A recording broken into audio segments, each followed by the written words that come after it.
إلك لاستضافتي. بس يعني بعدين كل شيء بالدنيا جاي بعدين. صعب نعرف شو في بعدين، بنخطط بس صعب نعرف شو ممكن يصير.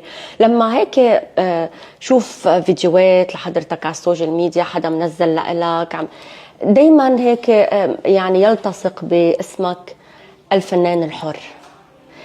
قد ايه هاللقب تعبت او حفرت او انوجعت ليصير ملاصق او مرادف لاسمك؟ وشو يعني الفنان الحر؟ يعني بالواقع أنا ما سعيت لهذا اللقب. إذا حدا بيطلقه من اعتباراته الشخصية، يعني هو يعتقد أنني فنان حر. أكيد باني هذا اللقب أو هذا المصطلح على سلوك معين أنا قمت فيه. أعتقد هو من بداية الثورة السورية الشعب السوري طالب بمطالب بسيطة ومحددة، هي الحرية، قليلا من الحرية. ما كان عنده كثير طموحات، ما كان عنده كثير أفق لبداية الثورة.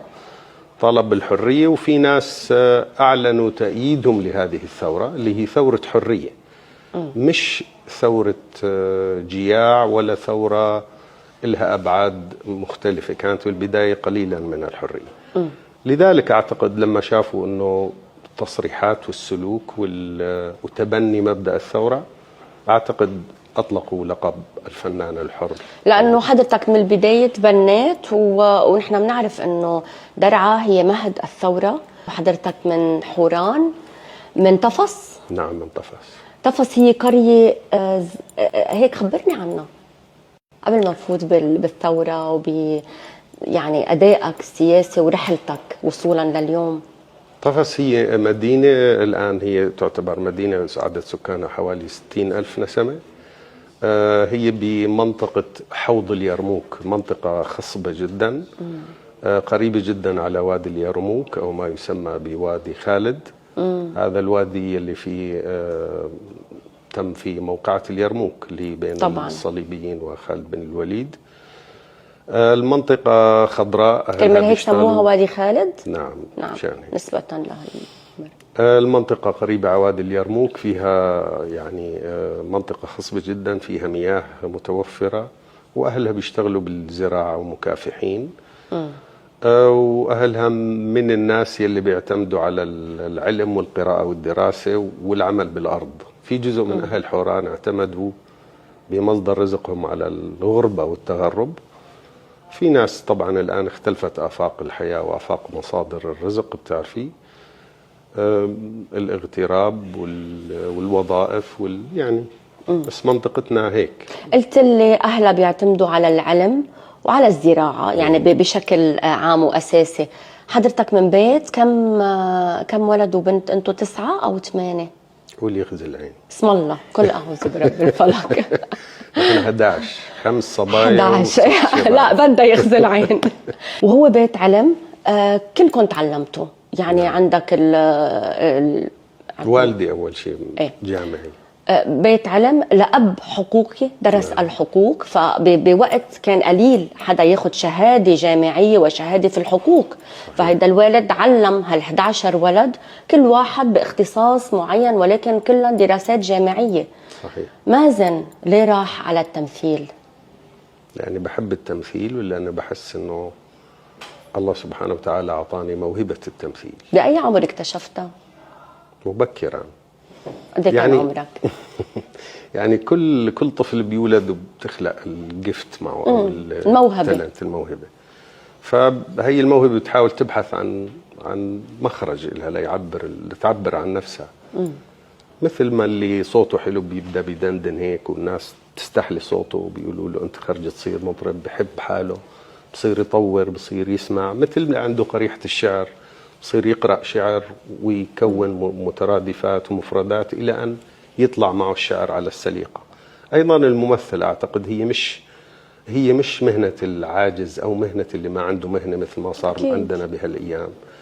يعني أي حدا هيك بيلمع نجمه بأي مجال بيقولوا تعال سوي لك فيلم ولا سوي لك مسلسل، فبيروح بصير ممثل.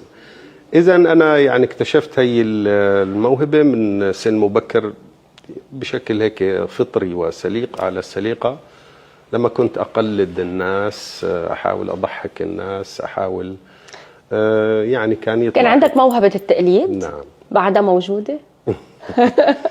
موجودة هذيك الأيام، ما بعرف إذا طويناها للصفحة؟ يمكن بقايا منها. أوكي.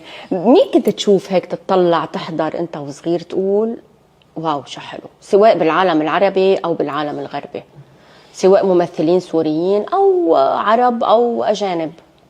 لا، ما بخفيك، إحنا من بحوران قريبين جدا على حدود الأردن. حوران جغرافيا هي من بداية الكسوة أو نهاية الكسوة إلى شمال الأردن حتى محافظة إربد. هي حوران جغرافيا. نعم. كلها سهول، خصبة، منبسطة، أهلها تركيبتها الاجتماعية كلهم فيها ترابط عشائري وعائلي. بحكم قربنا على الأردن كان يوصلنا البث التلفزيوني الأردني. صحيح. بالإضافة إلى البث التلفزيوني السوري، فكان لأنه الأردن أقرب لبيئتنا ولهجتنا كنا نشوف على الأغلب التلفزيون الأردني. كنا نعرف النجوم الأردنيين والفلكلور الأردني لأنه بيشبه فلكلورنا، ولكن أيضا شفنا كل المسلسلات السورية. في شخصية معينة انطبعت هيك براسك أنت تأثرت فيها أنت وصغير؟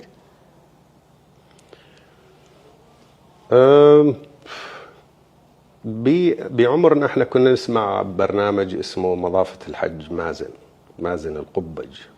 يمكن اي حدا من جيلي بيعرف مين مازن القبج. كان يقدم برامج حكايات شعبية هيك من التراث الأردني. كنا نعرف طبعا الأخوين مشيني، أبو عواد سوريا تأثرت سوريا بحدا؟ أكيد. ربينا على مسلسلات دريد لحام، ربينا على بدايات الأعمال السورية. بتعرفي إمتى بدأ التلفزيون السوري؟ بال50 بدأ البث، ولكن كان بمرحلة يعني هو ينتج له عملين بالسنة، فكلياتنا شفنا انتقام الزباء، شفنا مسلسلات دريد لحام، شفنا المسرحيات، شفنا الأعمال يلي كانت ببدايات التلفزيون السوري.